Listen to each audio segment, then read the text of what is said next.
Bachelor Daali Dhananjay, ಪತಿ ಧನಂಜಯ್, ಅಪ್ಪ ಧನಂಜಯ್. ಒಂದೊಂದು ಸ್ಟೆಪ್ಸ್ ಹತ್ತಿ ಬಂದಾಗಲೂ ನಿಮ್ಮಲ್ಲಾಗಿರೋ ಬದಲಾವಣೆ ಏನು? ಅದು ಎಕ್ಸ್ಪ್ಲೇನ್ ಮಾಡೋಕ್ಕಾಗಲ್ಲ. ಅಂದರೆ ಬ್ಯಾಚುಲರ್ ಡಾಲಿ ಅಂದರೆ ನನಗೇನು ಅಂದರೆ ನನಗೇನು ಅಂದರೆ ಅಂಥ ರೆಸ್ಪಾನ್ಸಿಬಿಲಿಟೀಸ್ ಏನಿರಲ್ಲ. ಮನೇಲಿ ಯಾರೋ ಕಾಯ್ತಿರ್ತಾರೆ ಅಂತಿಲ್ಲ, ಯಾವುದೇ ಜವಾಬ್ದಾರಿ ಇಲ್ಲ, ಏನಿಲ್ಲ. ತಂದೆ ತಾಯಿ ಫೋನ್ ಮಾಡ್ತಾರೆ ಬಿಟ್ಟರೆ ಇನ್ನೇನು ನಾನೇನು ಯಾರಿಗೂ ಅಂದರೆ ಆನ್ಸರೇಬಲ್ ಅಂತಲ್ಲ, ಬಟ್ ಭಾಳ ಉಡಾಫೆಯಾಗಿ ಆರಾಮಾಗಿರುವಂಥ ಡಾಲಿ ಅದು. ಫ್ರೆಂಡ್ಸ್ ಮನೆಗೆ ಹೋದರೆ ಇವತ್ತು ಇವತ್ತಿಲ್ಲೇ ಉಳ್ಕೊಳ್ಳೋಣ, ಬೆಳಗ್ಗೆ ಹೋಗೋಣ.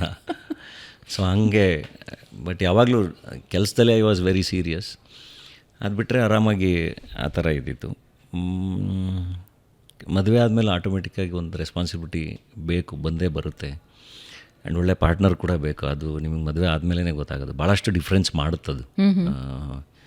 ಸೊ ಹಂಗಾಗಿನೇ ಮೋಸ್ಟ್ಲಿ ಆವಾಗಿಂದನೂ ಹುಡುಗರು ಹಂಗೆ ಓಡಾಡ್ಕೊಂಡಿದ್ರೆ ಮದುವೆ ಮಾಡಿರೋ ನನಗೆ ಜವಾಬ್ದಾರಿ ಬರುತ್ತೆ ಅಂತ ಮೋಸ್ಟ್ಲಿ ಅದಕ್ಕೆ ಹಿರಿಯರು ಹೇಳ್ತಿದ್ರು ಅನಿಸುತ್ತೆ.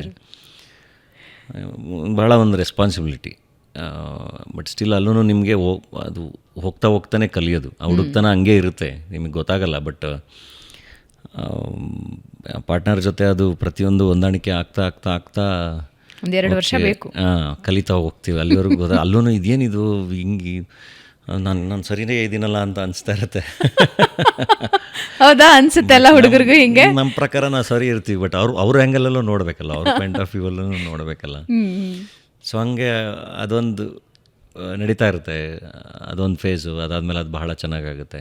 ಹಾಗೆ ಮಗು ಬಂದಾಗ ಅಂದರೆ I think with the family will become more sensible, more sensitive, more com, more human.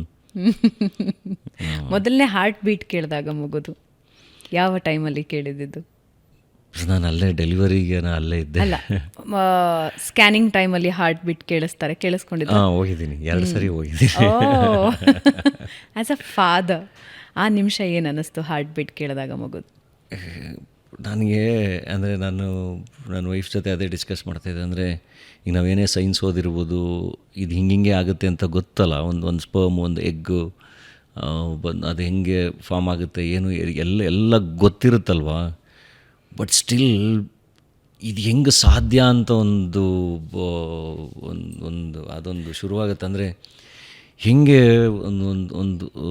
ಒಂದು ಹೆಣ್ಮಗು ಹೊಟ್ಟೆ ಒಳಗೆ ಈ ಥರದ್ದು ಒಂದು ಜೀವ ಫಾರ್ಮ್ ಆಗಿ ಅದು ಆಚೆ ಬಂದು ಅದಕ್ಕೊಂದು ಹಾರ್ಟ್ ಬೀಟ್ ಬಂದು ಕೈ ಕಾಲು ಎಲ್ಲ ಬಂದು ಅದೊಂಥರ ಸಖತ್ತು. ನನಗೆ ಯಾವಾಗಲೂ ಅದು ಭಾಳ ಆಶ್ಚರ್ಯ ಅಂತ ಅನಿಸುತ್ತೆ. ಅಂದರೆ ಗೊತ್ತು ನಮಗೆ ಇದು ಹಿಂಗೆ ಆಗುತ್ತೆ ಅಂತ ಗೊತ್ತಿದ್ದೂ, ಬಟ್ ಒಂದು ಕ್ರಿಯೇಷನ್ ಇದೆಯಲ್ಲ ಅದು ಸಖತ್ತದು. ಅದು ಎಕ್ಸ್ಪ್ಲೇನ್ ಮಾಡೋಕ್ಕಾಗಲ್ಲ. ಇದ್ರಾ ನೀವು ಥಿಯೇಟರಲ್ಲಿ, ಡೆಲಿವರಿ ಥಿಯೇಟರ್? ಇದೆ. ಓಕೆ. ಫಾದರ್ ಆಗಿ, ಗಂಡ ಆಗಿ ಎರಡೂ ಪಾತ್ರಗಳಲ್ಲಿ, ಆ್ಯಂಡ್ ನಿಮ್ಮದೊಂದು ಜೀವ ನಿಮ್ಮ ಕೈ ಕೊಟ್ಟಾಗ ಬಹಳ ಅಂದರೆ ಅದು ಎಕ್ಸ್ಪ್ಲೇನ್ ಮಾಡೋಕ್ಕಾಗಲ್ಲ ಆ ಥರದ ಎಕ್ಸ್ಪೀರಿಯೆನ್ಸ್. ಅದು ಮೋಸ್ಟ್ಲಿ ಸಿಸೇರಿಯನ್ ಆಗಿಬಿಟ್ಟಿದ್ದರೆ ನಾನು ಹೆದರ್ಕೊಂಡ್ಬಿಟ್ಟಿರ್ತಾ ಇದ್ದೆ ಮೋಸ್ಟ್ಲಿ, ಆ ಕಟ್ ಮಾಡೋದು ಅದು ಇದೆಲ್ಲ ನೋಡಿ. ನಾರ್ಮಲ್ ಡೆಲಿವರಿ ಎಸ್ ಪಾಪ, ಅಂದರೆ ನಂಗೆ ಅದನ್ನು ನೋಡೋಕ್ಕೆ ಕಷ್ಟ, ನೋವಿರುತ್ತೆ ಇದು ಎಲ್ಲ. ಬಟ್ ಒಂಥರ ನಾನು ಕಳೆದೋಗಿದ್ದೆ. ಒಂದು ಬೇರೆ ಜಗತ್ತಲ್ಲಿದ್ದಂಗೆ ಅನಿಸ್ತಾ ಇತ್ತು ನನಗೆ ಅದೆಲ್ಲ ಮುಗಿಯೋವರೆಗೂ. ಅದು ಒಂದು ಸರಿ ಆ ಥಿಯೇಟ್ರಿಂದ ಆಚೆ ಬಂದ ಮೇಲೇ ವಾಪಸ್ ಹೋಗೋಕ್ಕೆ ನಾರ್ಮಲ್ ವರ್ಲ್ಡ್ಗೆ ಬಂದು ಅಂತ ಅನಿಸುತ್ತೆ. ಆ ಥರ ಭಾಳ ಅಂದರೆ ಭಾಳ ಒಳ್ಳೆ ಎಕ್ಸ್ಪೀರಿಯನ್ಸ್ ಅದು. ಈಗ ಎಷ್ಟು ತಿಂಗಳು ಮಗುಗೆ? May 2. ಸೊ ಇವತ್ತೆಷ್ಟು ಡೇಟ್? ಅದೇ 2.5 ತಿಂಗಳು. ಓಕೆ. ಇನ್ನೂ ಹೆಸರಿಟ್ಟಿಲ್ಲ, ಹೆಸರಿಗೋಸ್ಕರ ಹುಡುಕ್ತಾ ಇದ್ದಾರೆ, ಬೆಸ್ಟ್ ಹೆಸರು ಸಿಗಲಿ. ಸೊ ಮಗುವಿನ ಬೆಸ್ಟ್ ಫೀಲಿಂಗ್ 2.5 ತಿಂಗಳಲ್ಲಿ ಪ್ರತಿದಿನದಲ್ಲಿ ಡಾಲಿಯವರು ಮನೆಗೆ ಬಂದು ಮಗುನ ಎತ್ಕೊಂಡು, ಅಫ್ಕೋರ್ಸ್ ಮಗು ಈಗ ಕರೆಯಲ್ಲ ಅಪ್ಪ ಅಂತ, ಇನ್ನೂ ಟೈಮ್ ಬೇಕಾಗತ್ತೆ, ಬಟ್ ಒಂದು ಅಳು ಅಪ್ಪ ಅಂತ ಕರೆದಂಗೆ ಆಗತ್ತೆ. ಸೊ ಪ್ರತಿದಿನ ಮನೆಗೆ ಬಂದಾಗ ನಿಮ್ಮ ಎಕ್ಸ್ಪೆಕ್ಟೇಷನ್ಸ್ ಏನು? ಎಷ್ಟು ಸಮಯ ಕಳಿತೀರಾ ಮಗು ಜೊತೆ? ಮಲಗಿಬಿಟ್ಟಿರುತ್ತೆ ಆಬ್ವಿಯಸ್ಲಿ. ಅಂದರೆ ನಾನು ಕೆಲಸ ಮುಗಿಸ್ಕೊಂಡು ಹೋದಾಗ ನಂಗೆ ಭಾಳ ಕಮ್ಮಿ ಟೈಮ್ ಸಿಗೋದು ಆ್ಯಕ್ಚುಲಿ. ಬಟ್ ಶೂಟಿಂಗ್ ಇಲ್ಲ ಅಂದರೆ ಇರ್ತೀನಿ. ಬಟ್ ಇವಾಗ ಜಾಸ್ತಿ ಟೈಮ್ ನಿದ್ದೆನೇ ಮಾಡ್ತಾವಲ್ಲ, ಸೊ ಹಾಲು ಕುಡಿದ್ಮೇಲೆ ಬರ್ಪ್ ಮಾಡ್ಸೋಕ್ಕೆ ಹೆಗ್ಲ ಮೇಲೆ ಹಾಕ್ಕೊತೀನಿ, ಅಥವಾ ಹಿಂಗೆ ಕೈ ಮೇಲೆ ಹಿಂಗೆ ಹಾಕ್ಕೊತೀನಿ. ಅದು ಬಿಟ್ಟರೆ ನನಗೆ ಇವಾಗ ನನಗೆ ಭಾಳ ಖುಷಿ ಅಂದರೆ ಹಿಂಗೆ ಪಕ್ಕದಲ್ಲಿ ಮಲಗಿಸ್ಕೊಂಡ್ರೆ ಅವ್ನು ಆರಾಮಾಗಿದ್ದಾಗ, ಅಂದರೆ ಅಳಬೇಕಾದ್ರೆ ನಂಗೆ ಇಷ್ಟೊಂದು ಸರಿ ಸಮಾಧಾನ ಮಾಡೋಕ್ಕೆ ಗೊತ್ತಾಗಲ್ಲ. ಓಕೆ, ಅದು ಅವ್ರ ಅಮ್ಮನೇ ಮಾಡಬೇಕು ಇಲ್ಲ ಅವ್ರ ಅಜ್ಜಿ ಮಾಡಬೇಕು, ಹಂಗೇನೋ ನಡೀತಾ ಇರೋದು ನಾನು ನೋಡ್ತಾ ಇರ್ತೀನಿ, ಹೆಂಗೆ ಈಗ ಅಳು ನಿಲ್ಲಿಸ್ತಾರೆ ಅಂತ. ಬಟ್ ನಂದು ಮೋಸ್ಟ್ ಖುಷಿ ಮೂಮೆಂಟ್ಸ್ ಅಂದರೆ ಹಿಂಗೆ ಪಕ್ಕದಲ್ಲಿ ಮಲಗಿಸ್ಕೊಂಡ್ರೆ ಇವಾಗ ಹಿಂಗೆ ನೋಡಿಕೊಂಡು ಅದೇನೋ ಮಾತಾಡ್ತಾ ಇರ್ತಾನೆ ಅವನು, ಅಂತ.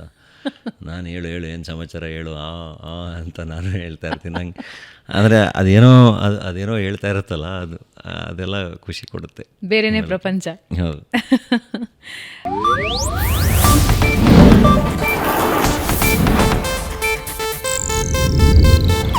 ಇದು ಏಷ್ಯಾನೆಟ್ ನ್ಯೂಸ್ ನೆಟ್ವರ್ಕ್ ಪ್ರಸ್ತುತಿ.